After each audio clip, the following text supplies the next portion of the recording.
What's up guys, Adam Frater here. Today's video may be the most beneficial thing that you have heard in relation to your calisthenics practice, to your sports practice, to your gym practice. Now, what is this crucial piece of information? Something that most athletes are missing from their training. What if I were to tell you that you could actually build strength, get stronger, have more skills, more power without actually working out? Without hypertrophy, training your muscles for size, without doing hundreds of reps of push-ups and squats and all this stuff. All of that is important, but this one piece can actually make you stronger. Obviously, I wanted to build you up to this point because I don't want you to turn off the video when you realize that I'm not going to show you some crazy push-up or ab routine. The truth is, I am able to perform the way that I do. I'm able to do the skills and the stunts that I can do because of this one thing. It is muscle release. A recovery practice that you should do either before you work out, after you work out, on your rest recovery days,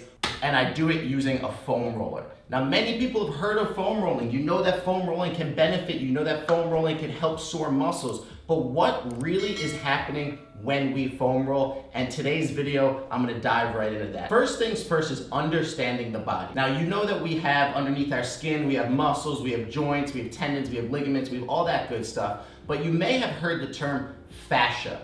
The body has something called fascia. And the way that it's been described, or the best way to picture it, is imagine wearing a wetsuit. That right underneath your skin is a wetsuit, and that wetsuit is called the fascia, and it connects everything in the body. And if your fascia is really tight, then you're gonna have restricted movements. If your fascia is too loose, you're not gonna have as much of a rebound effect. So somewhere in the middle, you wanna start to understand, play with, and work your fascia to the benefit of whatever sport or training you're doing. For the first example I can give you is, if you're trying to learn a handstand, the goal in a handstand is to be able to get your hands up overhead. Now, a lot of people, when they're trying to go into that movement, they have to arch their ribs because they don't have this extension in their arms because their lats are too tight. Now, this is really common with men that do a lot of upper body activity. They have really tight lats. So if you can break up the fascia in your lats, in your armpits, and open your body up, instead of being like this, you'll be that much more, you'll have that much more range of motion. Now, to do this, and this is really important because not only in calisthenics is it important to release your arms for the handstand, but also for the muscle up. When you come down to the bottom of a muscle up, you arch because, again, you don't have that extension in your arms to really drive that arm backwards. If you do this before your next handstand practice, before the next time you do muscle ups, you really will notice a significant change in strength. We're on our sides. From here, you can start to feel it just digging into your muscle. This is the lightest version of it. Start to work that lat. You can work even lower down to where we connect to the ribs, and you can start to turn and face this way, so you're starting to push into the scapula as well, which is your shoulder blade. When I really want to get it intense, I open up, I pull this elbow so it exposes nothing but that lat, and I lean all my weight into it. And I like to do nice slow rolls. I'm not sitting there trying to grind it out. The more aggressive you are doesn't mean that it's gonna release quicker. The goal of releasing your muscles is really to get them to relax. When you're foam rolling, instead of fighting it and going like this, relax your face, breathe. Every time you notice your face tensing, relax your face, find that muscle that's sore, work it, and realize that you're naturally fight it. You usually tense that muscle because you're digging into it. Don't tense it, relax. Couple minutes on that arm, couple minutes on the next arm, and you'll feel a huge increase in that mobility. So before we move on to the next one, I know a lot of you guys are gonna have questions about my foam roller minus the foam. This is a PVC pipe you can get from Home Depot.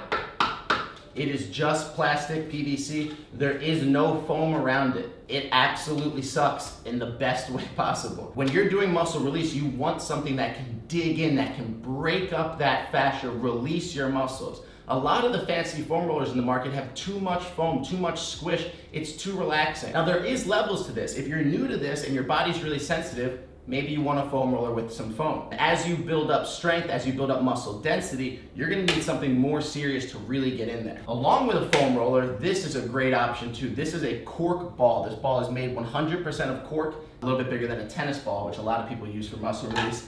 And you more or less can do the same thing. It's just way more intense because the surface area is just where that ball is digging into. And you can use this to roll around and to break up the fascia in that muscle. Now the other spot that's really important to me, because I get really sore legs and I often get sciatic pain in my hip because my left hip is so much tighter than my right hip. And this is something that I'm working on a lot, but what really helps is foam rolling or using a lacrosse ball. So as I'm up on my butt, I lean off to that left hip. Now right now, this is the easiest way to do it. I can slowly start to feel that digging into my hip. And if you're wearing sweatpants, that actually might be like foam. So you can take off your sweatpants, go just to your underwear if you want to really feel that dig in. But to open up that hip even more, similarly to when we do pigeon stretch in yoga to stretch out that hip, we're gonna resemble that by putting our left foot on our right knee, which really opens up again that muscle that we're trying to massage out. Now this could be your piriformis, this could just be your glute. There's a lot going on back there that can cause tightness and tension in your back, can cause things like sciatic pain, or honestly just releasing this will make you faster, jump higher, and do heavier squats if you're someone who does weighted squats. So I roll this out all the way up to my tailbone and all the way down through my glute. And after I've done this spot, what I'm gonna do, because what also attaches to this area is lower back. So now I'm gonna hit my lumbar. So now I come off the glute, I'm on my lumbar, I can still have this foot up, but having my back hunched like this is my muscle fighting it. So I wanna relax. Instead of fighting it with my hips up, let my hips drop. Oh, and right away I feel my back crack. So now I can start to massage that out. I can turn on my side. Again, really work that whole lumbar. And if you think about what's happening is, as you release the muscles on the lower part of your spine, they're not pulling your spine down anymore, just compressing everything. You're relaxing so you can lift up, you can have better posture, you can feel that much more open, and that's why it's so beneficial. After you hit that glute, after you hit that lower back, you can move on to the IT band that runs along your leg. Pretty intense without foam, I'll be honest with you, so I take a lot of weight off by putting my hands on the ground. Those are the two main spots that I see the biggest difference, is working my back and my legs and working my armpits. That doesn't mean that you can't release your chest. You can lay on your stomach, you can release your chest with a ball in the same way. You can do movements while you're doing it. You can release your neck. You can pull down, give yourself neck massages to release your neck, something that you might want to do before you sleep. And the one thing that I always do before I go to bed is I foam roll my back to crack my back to release the tension. One thing that you might not know is that when you start your day, you're actually about a ½ an inch taller than you are when you end your day. Because by the end of the day, gravity has worn down on your spine and slowly compressed it about a ¼ inch to a ½ an inch. So before I go to bed, I'm gonna release that compression, stretch out my spine. So here, I don't press my back into it. I don't want my spine to be sticking out. It's gonna hurt because there's no foam. So I arch, I roll, and I can just feel that just opening up and cracking my back. Why are we doing this? Why is this so important?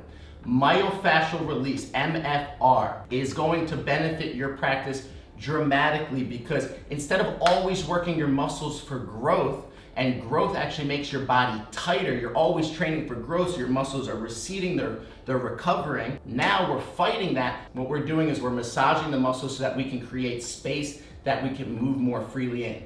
Someone who's really big, that's only focused on muscle size, has very little space, very little ability to move. Now, if that person was huge and had a huge range of motion, they'd be an incredible athlete, and you can be too. So if you're balancing out your strength training with your speed training, and you add something like this into the mix, it will shorten your recovery time, and it will make you that much more dominant and successful as an athlete in your actual workouts or in your actual competitions or sports. Trust me on this, if you take a day off of working out and you just do this, you will see the difference. If you spend 10 minutes before you go to workout, before you warm up, and you do this, you will notice the difference.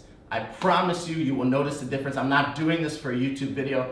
Well, I'm obviously doing this for a YouTube video, but I'm doing this topic because this really changed my athletic career, learning these things. I was always fighting the pain. I was always fighting tightness in my body. Now I feel as good as I move, and that's really the goal at the end of the day. So I hope you guys got a lot out of this. Hit that like button, hit that subscribe, do all that good stuff. I will see you guys on the next video. Would appreciate any comments. Hopefully this is helpful. And if you have results, let me know. I mean, that's really why I do this stuff. Would love your feedback. Have a great one, guys. See you later.